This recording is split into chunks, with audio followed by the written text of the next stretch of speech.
चलिए, लेकिन जो चल रहा है उस पर फोकस करते हैं और एक अच्छा मूव आज ब्रॉडर मार्केट दिखा रहा है आपको। मिड कैप इंडेक्स 80 पॉइंट से ज्यादा ऊपर, वहीं स्मॉल कैप स्टॉक्स में कमाल दिख रहा है। आज एक बार फिर ऑल टाइम हाई पर दरअसल ये इंडेक्स खुलता हुआ दिखाई दिया और रिकॉर्ड पर रिकॉर्ड दर्ज होते हुए दिखाई दे रहे हैं। नवंबर के लो से एक धमाकेदार रिकवरी इस पूरे इंडेक्स ने दिखाई है। क्या लीड कर रहा है इस मूव को, इस पर कुछ डेटा पॉइंट्स अब आपके लिए पेश करेंगे। श्रेया ठाकुर हमारे साथ जुड़ गई हैं। श्रेया, बताइए, small caps out performing. Small cap index rocket बन गया है आज और रिकॉर्ड स्तरों पर है। 6 सितंबर 2024 को इसने पहला अपना रिकॉर्ड हाई छुआ था, लेकिन उसके बाद से 10% का करेक्शन हम इस पर्टिकुलर इंडेक्स में हमें देखने को मिला। लेकिन नवंबर में जब इसने अपना निचला स्तर छुआ 17,300 के करीब का, वहाँ से अब इसमें एक अच्छी खासी रिकवरी हमें देखने को मिली है और अभी तक ये 13% तक उछल गया है। और जैसा कि आप अपनी स्क्रीन पर अभी देख सकते हैं कि 13% अप होकर आज इसने 19,664 का नया हाई रिकॉर्ड लगाया है।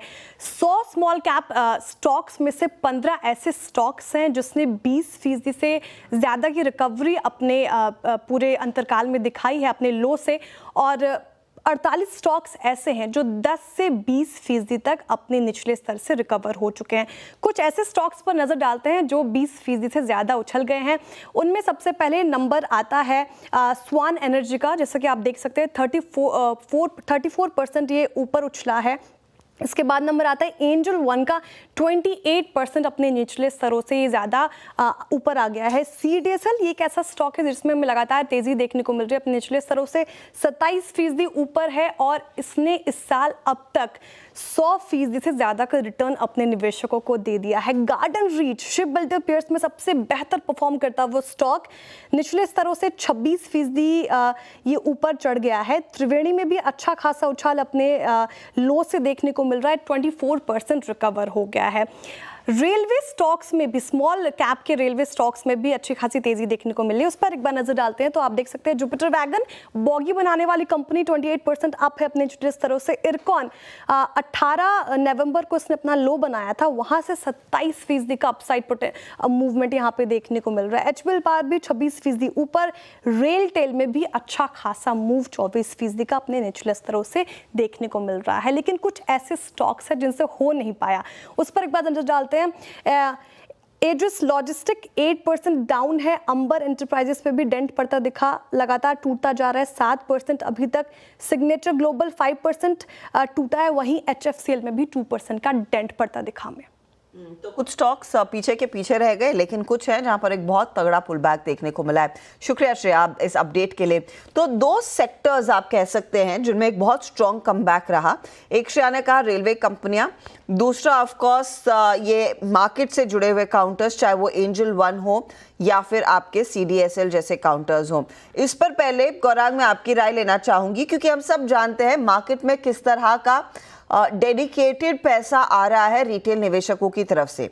कल वो म्यूचुअल फंड का डेटा भी हम देख रहे थे कि SIP नंबर 25,000 करोड़, 25,300 करोड़ के ऊपर मंथ ऑन मंथ इंक्रीज है और स्मॉल कैप फंड्स ही हैं जहां पर सबसे ज्यादा आउट परफॉर्मेंस देखने को मिली है। क्या वही रिफ्लेक्ट हो रहा है इन स्टॉक्स में भी, और आपकी क्या राय रहेगी इन स्टॉक्स में पोजीशन और बढ़ाने की? देखिए अर्षिता, अगर किसी एक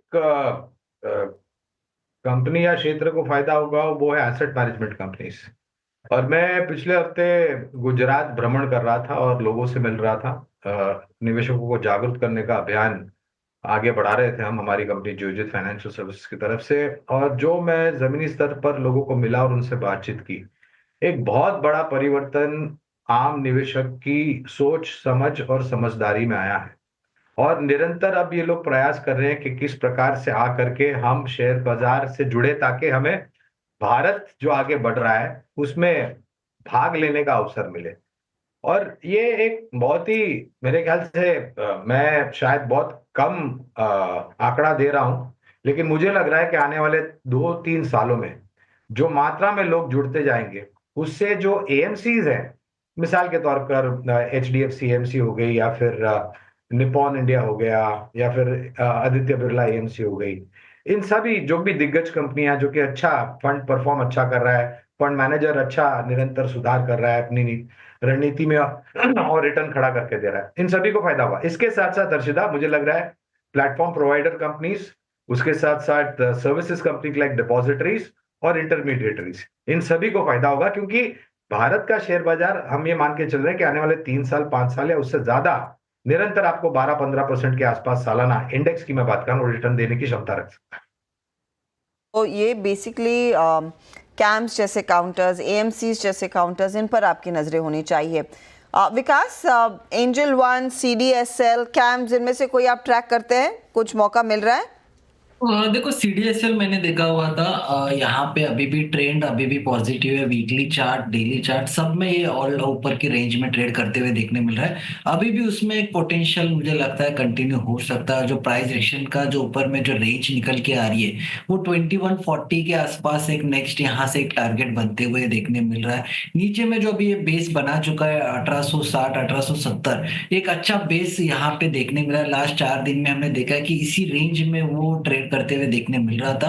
वापस ऊपर में 1930 के ऊपर वापस ये ट्रेड करना स्टार्ट हो जाएगा तो मुझे लगता है अच्छा अपमूव देखने मिल सकता है। तो मुझे लगता है सीडीएसएल में अभी भी अप ट्रेंड यहाँ पे कंटिन्यू होते हुए देखने मिलेगा। तो